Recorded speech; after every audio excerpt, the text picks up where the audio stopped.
প্রিয় দর্শক, আমি এখন সোনালী পাটের জমিনে এসেছি। এখানে দেখতেছেন সোনালী পাট।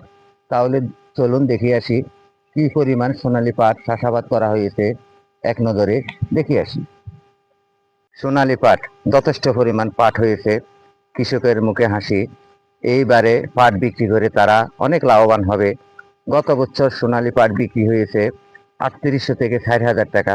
এইবারে সোনালী পাট বিক্রি হচ্ছে 4500 থেকে 5000 টাকা। এইভাবে সোনালী পাট তারা এইভাবে চাষাবাদ করছে। এখানে মাঠে মাঠ সোনালী পাট, অনেক জায়গাতে কাটা পড়ছে দেখতেছেন। তবে কৃষকের একটাই দুশ্চিন্তা, পানি নেই, এখানে বৃষ্টি হচ্ছে না। বৃষ্টি না হলে তারা পানির সংকটের কারণে তারা পাট বিজানিটা অনেক কষ্ট হয়ে যাবে, পাটের আঁশ নেওয়াটা অনেক সংকট হয়ে যাবে। তাই তাদেরকে বাড়তি খরচ দিয়ে অন্য স্তরে পাট নিয়ে যেতে হচ্ছে। কারণ এখান থেকে যদি পাটগুলা নিতে হয়, আবার যথেষ্ট পরিমাণ টাকা খরচ হবে তাদের। কামলা খরচ দিতে হবে, কামলা খরচ দিয়ে এখান থেকে বোঝা বইয়ে মেইন রোডের পাশে কিংবা মেইন সড়কের পাশে নিতে হবে। সেখান থেকে আবার গাড়িতে লোড করতে হবে। গাড়িতে এই পাট লোড করে নিয়ে যাবে বাঙ্গুরা।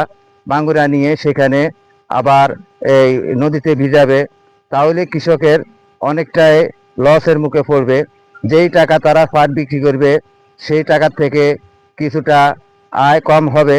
তাই আমি কৃষি কর্মকর্তাদের প্রতি, সরকারের প্রতি আহ্বান জানাইতেছি, কৃষক যেন পাটের ন্যায্য মূল্য পায়, কৃষক যেন লাভবান থাকে। কারণ কৃষক যদি ন্যায্য মূল্য না পায়, তাহলে পরবর্তীতে আমরা আর পাট চাষ করবে না তারা। কারণ তারা লস দিয়ে কেউ চাষাবাদ করবে না। তাই আমি সরকারের প্রতি অনুরোধ করতেছি, আপনারা কৃষককে একটু সহযোগিতা করুন।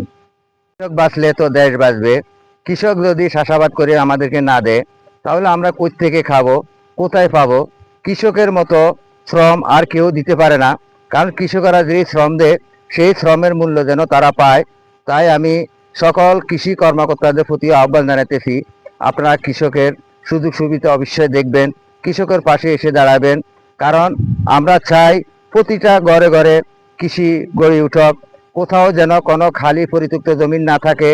তাহলে আমরা এই নতুন বাংলাকে, এই সোনার বাংলাকে আমরা একটা স্মার্ট কৃষিতে পরিণত করতে পারবো। আপনি যদি দেশকে ভালোবেসে থাকেন, দেশের মাটিকে ভালোবেসে থাকেন, তাহলে অবশ্যই আমার এই কৃষি ভিডিওগুলো দেখবেন, আমাকে ভালোবাসা দিবেন। আমি যেন আপনাদেরকে নিত্য নতুন কৃষি ভিডিও দিতে পারি। তাই আমার সকল কৃষি ভাইদেরকে, সকল দেশবাসীকে, সকলকে আমার আন্তরিক ভালোবাসা, প্রাণ ঢালা অভিনন্দন জানিয়ে ইউটিউব চ্যানেল, ফেসবুক থেকে বিদায় নিচ্ছি। আসসালামু আলাইকুম।